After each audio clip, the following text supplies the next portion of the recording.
Good morning, good afternoon, good evening, everyone, wherever you may be watching us today. We will be continuing with our histology review series with connective tissues. Our references are still Netter and Junqueira's textbook. So we will start. Shown here is a schematic of loose connective tissue. Connective tissue is one of the four basic bodily tissues. The other three are epithelial tissue, muscle tissue, and nervous tissue, the four basic bodily tissues. Connective tissue serves many functions, including providing support and form to the body and organs, as well as in aiding in defense and protection, and serving as a medium of exchange of nutrients between tissues. Connective tissue proper consists of cells, which we shall go into in more detail later on, as well as an extracellular matrix composed of fibers embedded in an amorphous ground substance. The proportion and density of fibers in this ECM defines whether it is classified as loose or areolar versus dense connective tissue.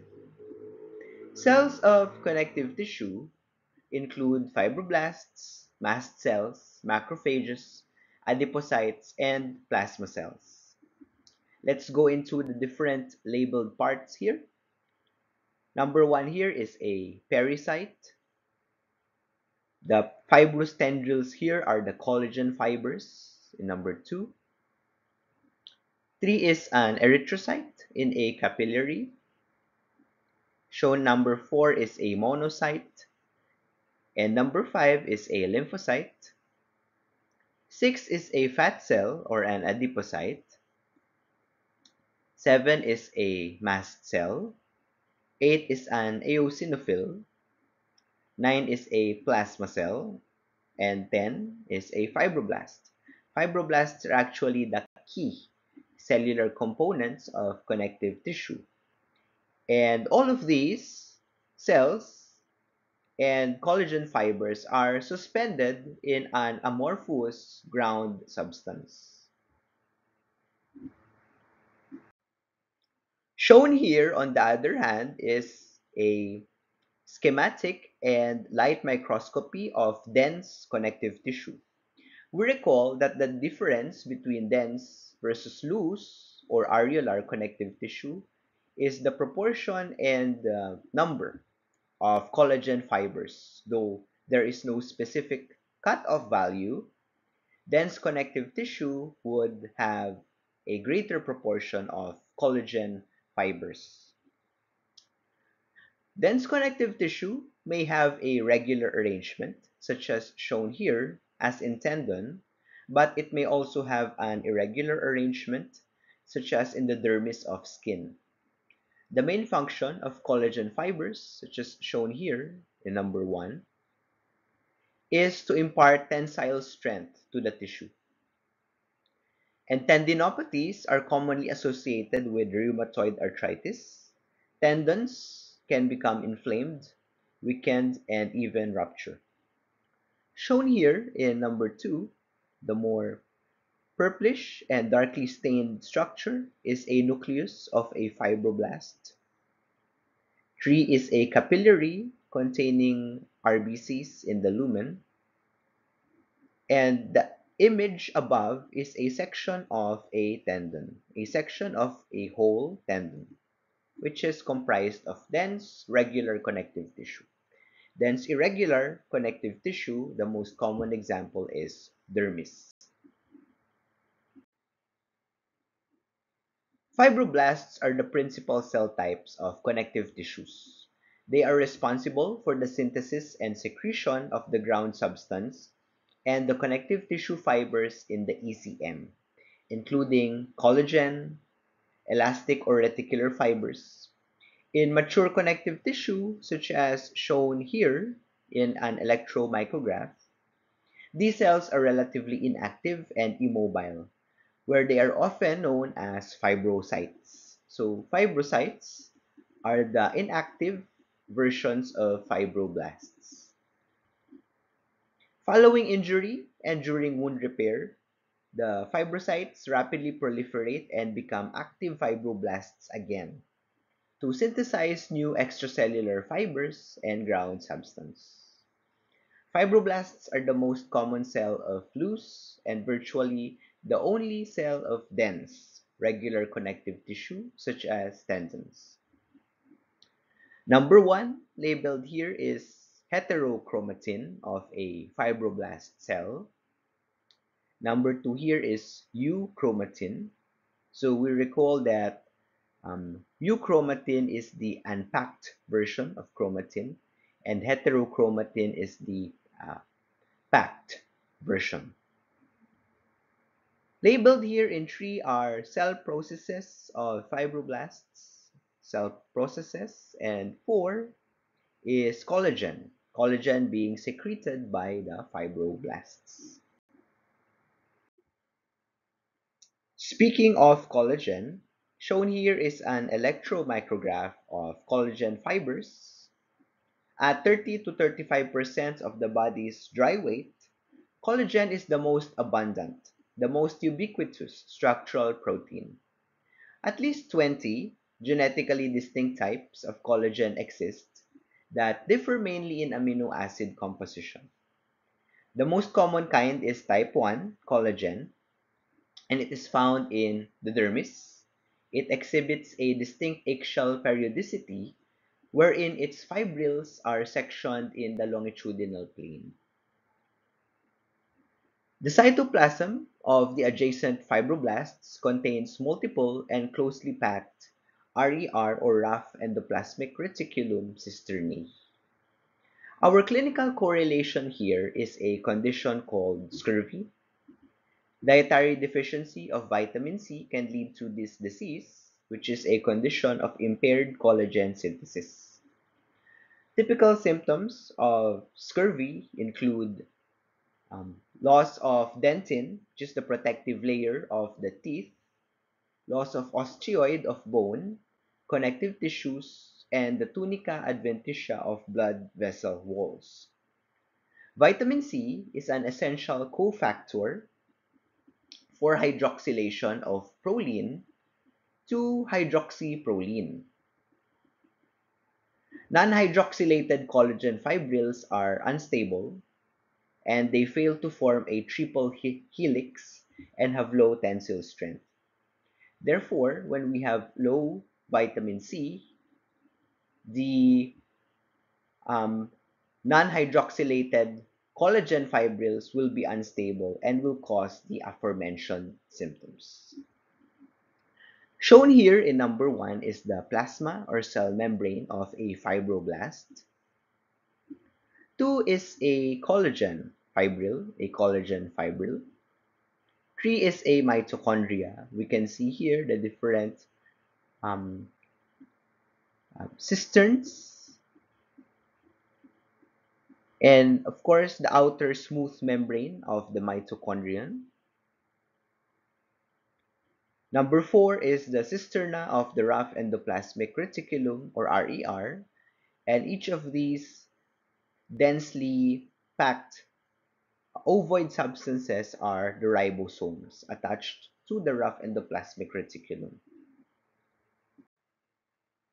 Shown here in the first photograph is a GAF or Gomori aldehyde fuchsin stain of an arteriole in lung tissue, and below it is a Van Giesen stain, of an arteriole in the same lung tissue. For both GAF and Van Giesen stains, the point is to make the elastic fibers darkly stained. Elastic fibers contain bundles of microfibrils that function as a scaffold or a structural support during development and consist of the glycoprotein fibrillin.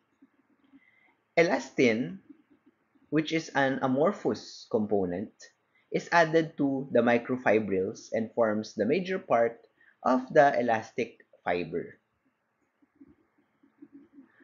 Organs containing elastic fibers, such as lungs, skin, blood vessels, urinary bladder, can undergo considerable expansion and return passively to their original shape.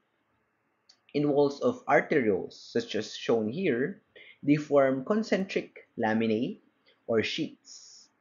In these sites, smooth muscle cells produce the elastic fibers, although in other areas they are produced by fibroblasts. Elastic fibers cannot be distinguished with conventional methods, and so we have to use these two special stains. Our clinical correlation here is a disease called Marfan syndrome, which is an inherited connective tissue disorder resulting from defects in the FBN1 gene. The FBN1 gene encodes the glycoprotein fibrillin 1, and Marfan syndrome is marked by impairment of elastic tissues throughout the entire body, including the aorta, where aneurysms can occur and potentially cause sudden death if they rupture. This is a light micrograph section of the medulla of a lymph node stained with a special stain. It's called Bilchowski silver stain. Bilchowski.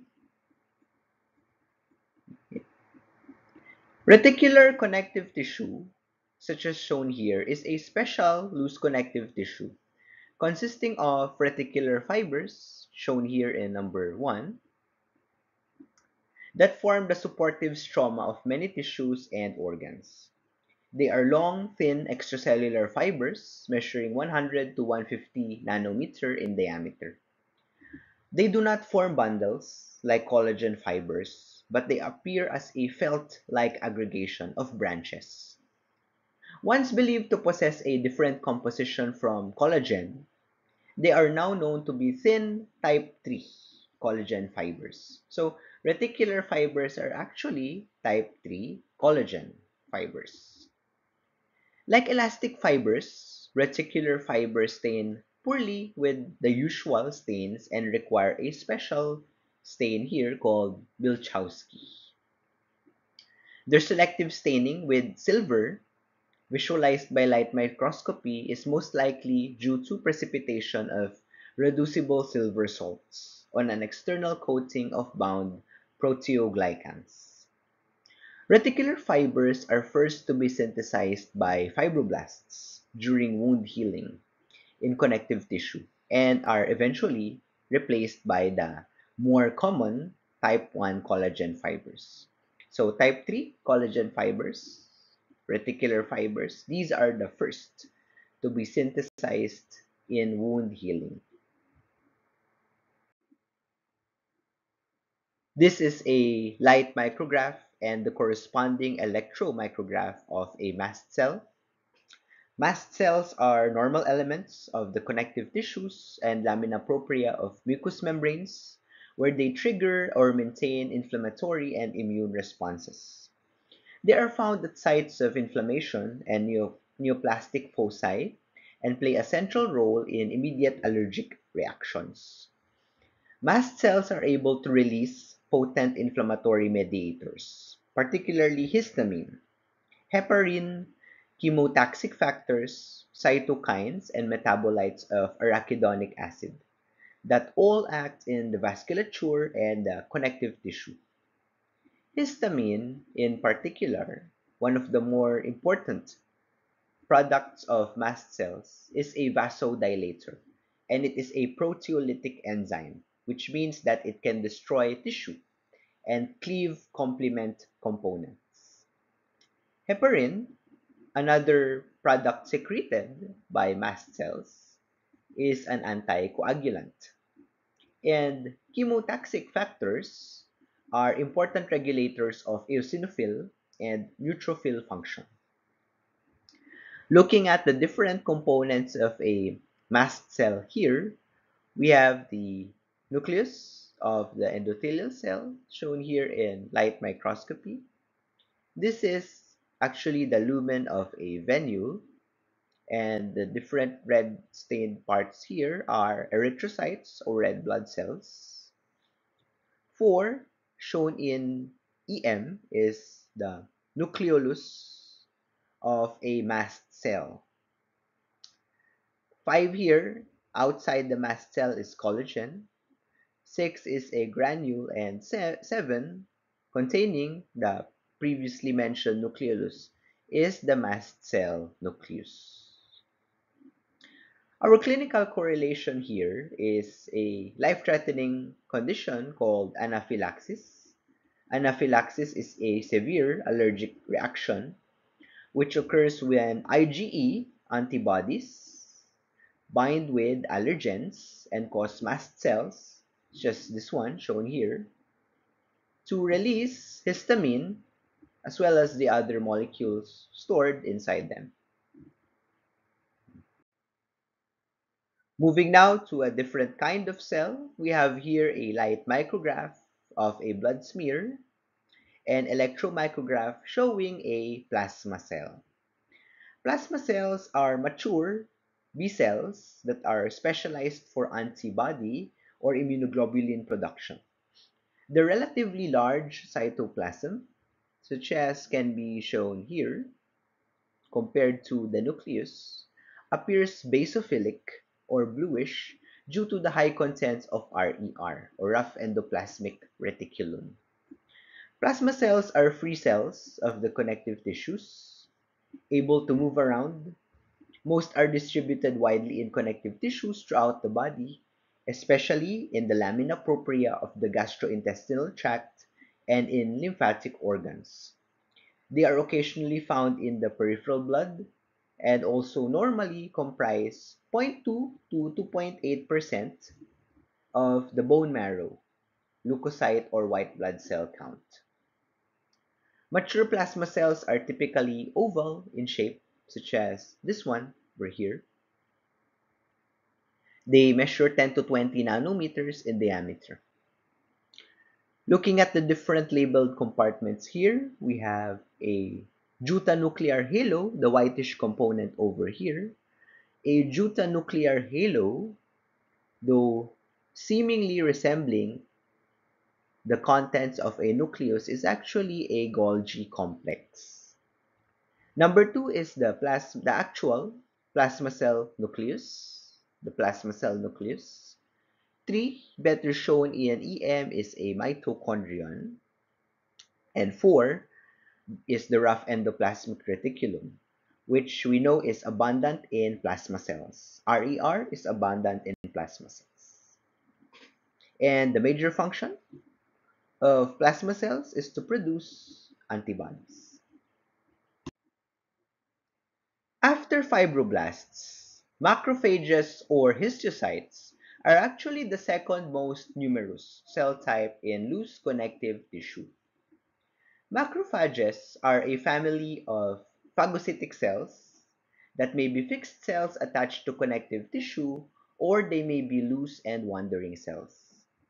Macrophages have many names depending on their location in the body. They can be called Kupffer cells when they are located in the liver. They are called alveolar dust cells when they are located in the lungs.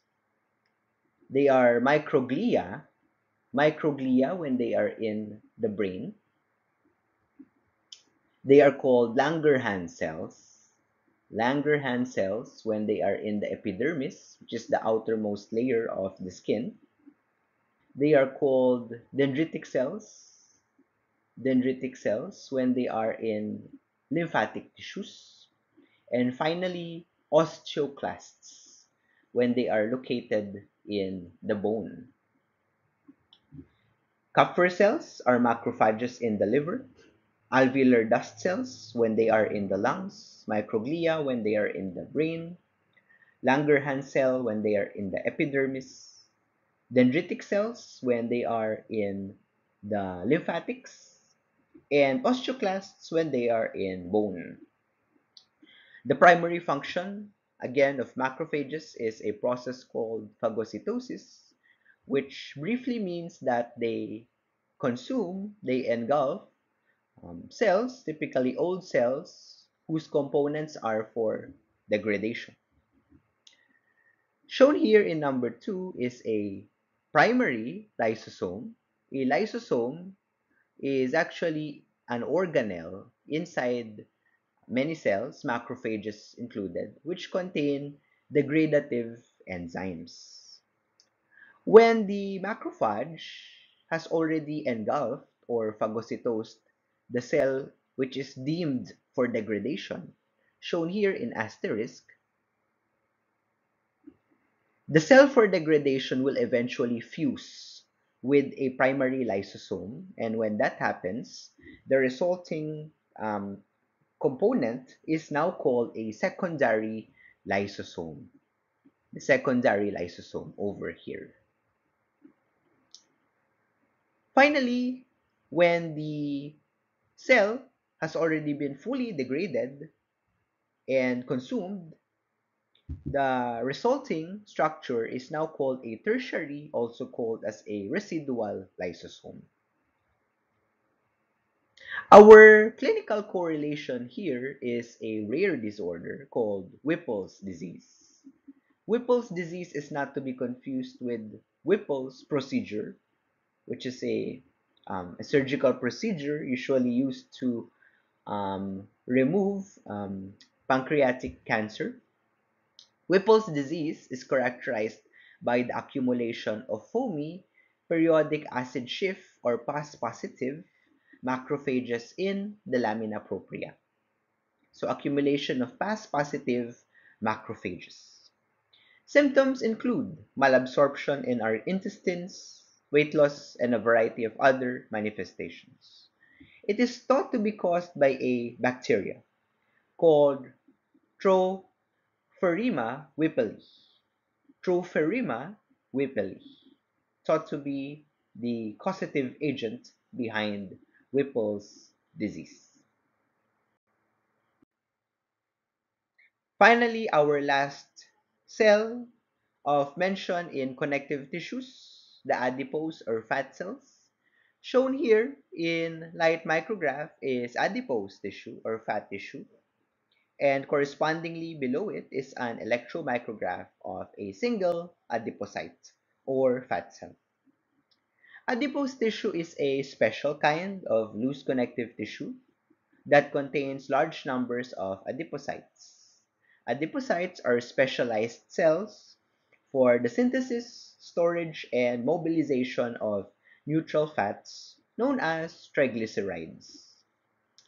Lipoprotein lipase is an enzyme produced by the adipocyte, and it releases fatty acids and monoglycerides from chylomicrons and very low density lipoproteins that are then transported into the adipocyte cytoplasm.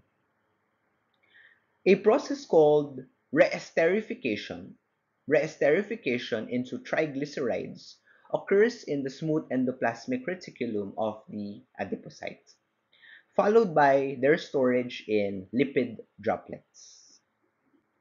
Let us look at the different components over here. One is a fat cell or an adipocyte. Two is actually an arteriole.